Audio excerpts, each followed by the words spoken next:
Well, it's a 3-ring binder, and it's got the plastic inserts with my talents, headshots, and resumes in it for some of my talent that have different looks, different profiles, different genres that they're in, whether it be theatrical or comedic, episodic. Commercials.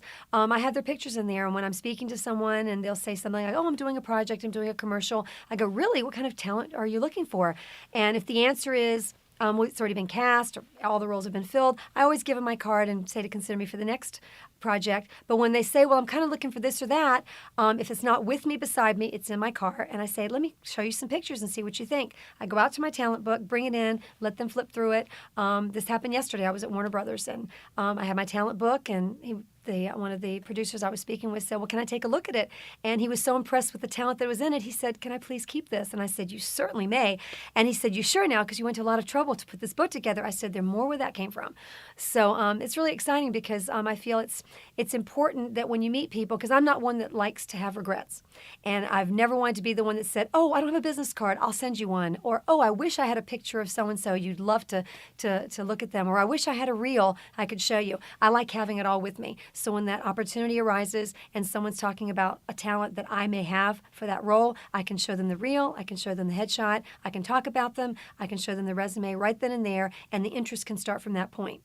And maybe that's unorthodox. I know a lot of agents don't do that, but that's me, and I'm sticking with that. So it works for me and my talent, and it helps them stay up to date and, the people that I come in contact with. I would love to do that if I had the time. If all my talent went away and said they're going to go on their own and I had no more talent to represent, I would probably do that. But at this point in time, I basically have one workshop a month in my studio in North Carolina, and I have one in Atlanta that I'm starting in January, where I'm going to be doing one a month there. And the rest of the times, I bring in people in the industry. I've had Richard Futch, who's the casting director for Army Wives, Jackie Birch, who's a well-known LA and North Carolina casting director, come to do workshops. That way, the talent can come and see the industry and other people's perspectives and find out more about the industry. And I love for the talent to see feedback from different casting directors to see what they're looking for. And I offer my studio free of charge to any casting director that wants to use it for that purpose, because I believe it's benefiting the talent. And I know one of the big drawbacks in the industry of talent pursuing training is the cost. And I found out many years ago the reason that workshops cost what they do is because of the facility, the accommodations they have to, the money they have to spend for the workshop, and therefore that's why the price is higher. So I send out notices and emails to casting directors and say, the ones that I've checked out and know that are valid and legitimate, I say, if you want to use my studio, you can use it free of charge. You can even stay in my home if you'd like, if you're coming from a far distance, as long as the price is kept low. And I've seen the price go from $400 to $500 per talent down to $75 and $100 per talent, because when they don't have that major expense, they can come and give a wonderful class that the talent is going to benefit from. And then the talent benefits because they get the training. The casting director gets the benefit because they make some amount of money, and it's all pre-planned because I get the seating already arranged and everybody reserved. And I benefit as the agent because when the talent is more educated, they're better in front of the camera, and then they get more jobs.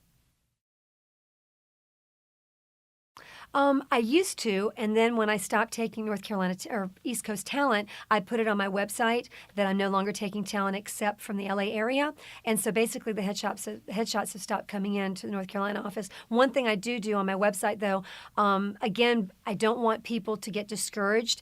And when they see that I'm not taking in talent, because there are a lot of agents that don't, and a lot of agencies that take in talent, but they have so many talent to represent that the talent doesn't get the exposure that they need. I put on the website that if they are looking for valid, honest, legitimate representation, to please email me with that request, and I will send them a list of the reputable agencies in the area that they're looking to stay in, and give that information to them so they don't feel like a door is closed. And I've been very positive because I love getting emails back from the talent months later saying, you don't remember me, you probably don't know me, but I sent you an email asking for a list and you sent it to me, and I have this great agent and they've got me work and I've booked my first sitcom, and I really appreciate it. And that's what I love, because I don't believe that anybody should have a door closed and then just feel there's nowhere to turn.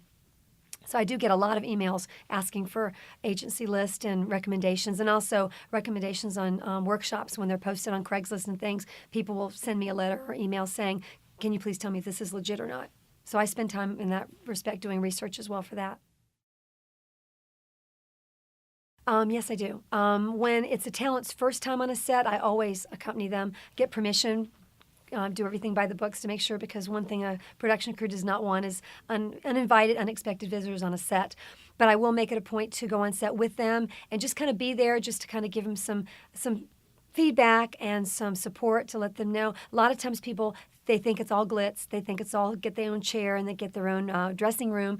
And sometimes most of the times, they're really, really long hours on a set. And I want to be there to encourage them, to let them know, what's going on. And I also have a list that I make out for all my talent of the do's and don'ts on a set, and hope that they adhere to that. And most of the times they do. But it's always good, because sometimes when they're new and they have a question, and I've always told them, well, you don't walk up to production and interrupt them. At least I feel like when I'm there, they can come and ask me the question on break, or if I see there's something they're not understanding, I can be there to guide them and help them. And it's helpful to them, and it's good for me. And while on set, I get to make a lot of great contacts.